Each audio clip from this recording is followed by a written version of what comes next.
एका महाराष्ट्रातल्या पिंपरी चिंचवड हे आशियातलं सगळ्यात श्रीमंत महानगरपालिका असणारं शहर, पुणे शहरसुद्धा सुसंस्कृतच मानलं जातं.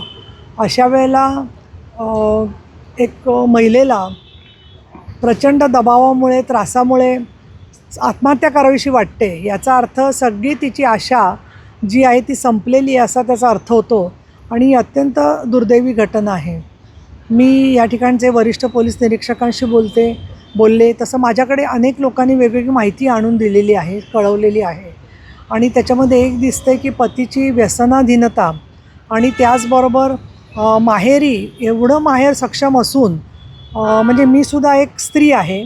अशा वेळेला आपल्या घरातल्या लेकीला एवढा त्रास होत असेल तर आपण तिच्या पाठीमागे उभं राहून तिचा जीव कसा वाचेल, तिच्या लेकरांना आई कशी राहील हे आपण पाहिलं पाहिजे.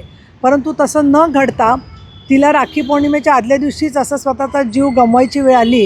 ही खूप दुर्दैवी घटना आहे. पोलीस सखोल तपास दिलंच.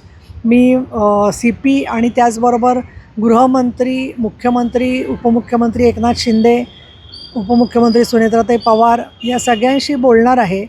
मला असं वाटतं की त्याचे कुठे जे लोक लागेबांधे असतील त्यांच्याकडून पतीचे, त्याचबरोबर विशेष म्हणजे ज्या भगिनी शिल्पा त्यांचा मृत्यू झालेला आहे त्यांची स्वतःची वहिनी ही नगरसेविका आहे. तपासाच्या दृष्टिकोनातून माहेरी गेल्यावर काय काय बोलणं झालं आणि घरी गेल्यानंतर वाद झाला, या सगळ्याचं 5 दिवसाच्या पोलीस कस्टडीमध्ये याची माहिती पोलिसांनी योग्य त्या पद्धतीने घ्यावी. परंतु सासरच्या लोकांनी तिचा विचार करून तिचा जीव आधीच वाचवला असता, मध्ये पडून तो उपयोग झाला असता. याच्यापूर्वी जर का कधीतरी छळ होत होता तर पोलिसांकडे त्यांनी तक्रार करणं किंवा भरोसा सेलकडे जाणं किंवा समुपदेशन करून पती-पत्नी समझोता घडवणाऱ्याही बऱ्याच संस्था आहेत, तिथे न जाता अशा प्रकारांनी मुलींनी मार्ग हाताळू नये आणि स्वतःचं जीवन संपवू नये.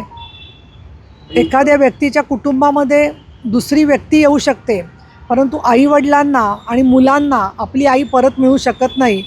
हे एक भावना सासरच्यांचे जे जबाबदार असतील त्यांच्यावर कारवाई होईलच, परंतु माहेरच्यांचं पण आपल्या मुलीचा जीव वाचवण्यात तेवढाच हात असायला पाहिजे, तेवढीच त्यांची जबाबदारी आहे असं मला इथे सांगावंसं वाटतं.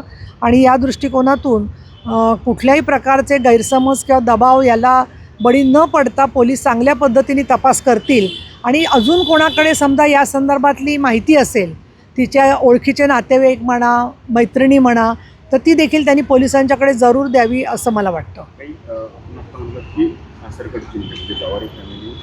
कुणाची तरी नातेबंधे असू शकतात, काही असं आत्तापर्यंतच्या चौकशीमध्ये किंवा तुमच्या माहितीमध्ये काय आलेलं आहे का? कुणाचा काही दबाव पोलिसांवरती असू शकतो किंवा काय असू शकतो? हे बा, पुणे शहर, पिंपरी चिंचवड आणि किंबहुना सगळा महाराष्ट्रच मी असं म्हणेन की प्रत्येक कुटुंब 10 पैकी 5 कुटुंबांचे कुठल्या ना कुठल्या राजकारणातल्या लोकांशी संबंध असतोच. नात्याचा असतो, ओळखीचा असतो, नाही तर कसं पोचायचं तिथपर्यंत त्यांना बरोबर माहिती असतं या गोष्टी ज्या आहेत ते. आणि त्याच्यामुळे मला असं वाटतं की त्रास देत होता तो किंवा काय याच्या संदर्भात दोघंही भाऊ म्हणजे रणजित आणि संतोष त्यांची पण तेवढीच जबाबदारी आहे बहिणीच्या पाठीमागे उभं राहायची. आणि आज रक्षाबंधनाचा दिवस आहे, तर मला असं वाटतं की अशा वेळेला चुकीच्या गोष्टींचं समर्थन होऊ नये, पण त्याचबरोबर माहेरच्यांनी पण फक्त डोळ्यावर कातडं पांघरून ठेवू नये. मुलींना संरक्षणासाठी कौटुंबिक संरक्षण कायदा आहे की ज्याच्यामध्ये पतीच्या घरामध्ये सुद्धा तिला वाटा मिळू शकतो आणि मुलींना संपत्तीमध्ये आईवडिलांच्या सुद्धा वाटा आहे. अशा वेळेला नवीन कायदा करायचा म्हणजे आत्ताचे जे कायदे आहेत त्याची अंमलबजावणी आम्ही करणारच नाही असा निगरगट्टपणा जर का समाज दाखवणार असेल तर मला असं वाटतं किती नवीन कायदे केले तरीसुद्धा त्याच्यावरून उत्तर काय मिळणार आहे. याच्यात एक उत्तर मिळू शकलं असतं की तिने माहेर आणि सासर दोन्हीवर अवलंबून न राहता काही एकटीने जीवन ठरवणं. पण आज समाजामध्ये एकल महिलांना प्रतिष्ठा नाही आहे. मी स्वतः पाहिलेलं आहे की जिथे मुलगी घरातली एखादी टाकली असेल किंवा ती एकटी राहत असेल तर तिची नावंसुद्धा पत्रिकेवर टाकली जात नाहीत. काहींनी पुनर्विवाह केले असतील तर तिला अगदी मेली असं धरून कुटुंब आज वागवतं. तर अशा पद्धतीची प्रचंड सरंजामी जी भूमिका आहे.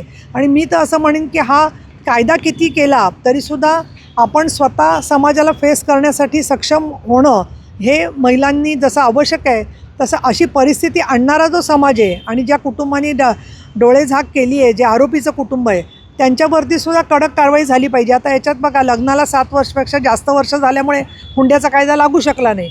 अशा कायद्यांमध्ये वेळप्रसंगी बदल केला पाहिजे असं मला निश्चितपणाने वाटतं.